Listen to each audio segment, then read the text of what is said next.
संताप व्यक्त केला. नेमकं काय प्रकरण झालेलं आहे आणि तुम्ही पालकमंत्र्यांना काय आश्वासन दिलं?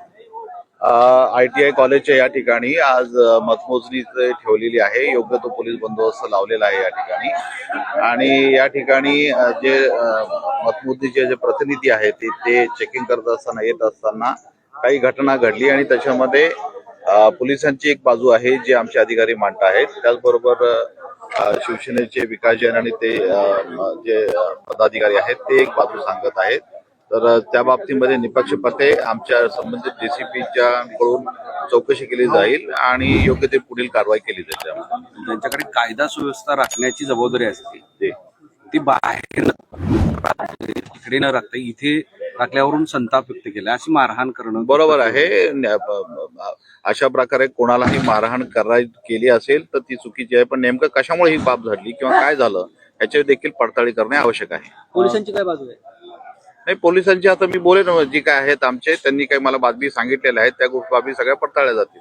पण काही कॅमेरामन रिपोर्टरला सुद्धा मारहाण केली, कॅमेरा बंद करायला सांगितलं, ते ऑडिओ सगळे रेकॉर्ड आहे. काही ऑडिओ दिलेल्या घटनेचे ऑडिओ त्याचबरोबर व्हिडिओ रेकॉर्डिंग उपलब्ध आहेत. आता देखील त्याची देखील पडताळणी केली जाईल आणि पुढील त्या चौकशीमध्ये सगळ्या बाबी पुढे येतील. एक प्रश्न आहे की रात्रीपर्यंत कारवाई करा असं पालकमंत्र्यांनी तुम्हाला सांगितलं, तर ते आता कारवाई या वेळेत होईल का आणि ते कशा अनुषंगानं होईल?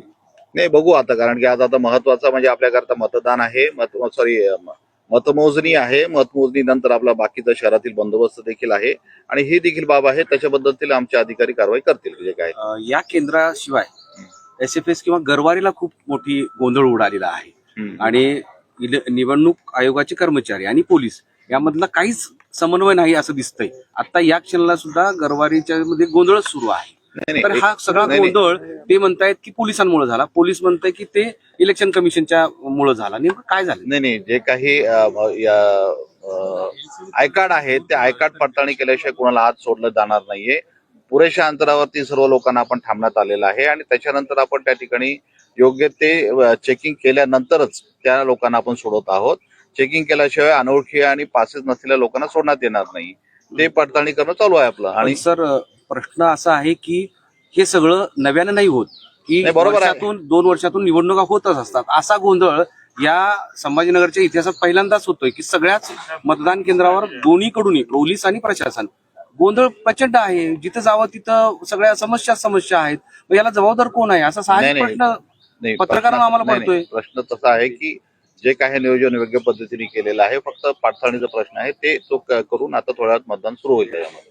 ठीक आहे सर, मतमोजणी 10ला सुरू असताना 10 वाजेपर्यंत हा सगळा गोंधळ आहे. नाही, बघा, जे लोक येत आहेत त्यांना पडताळणी आणि बरेचसे लोक उशिरा देखील आलेले आहेत बऱ्याचशा ठिकाणी आणि आता त्याच्यामध्ये पूर्णपणे बऱ्यापैकी सगळे लोक आत गेलेले आहेत.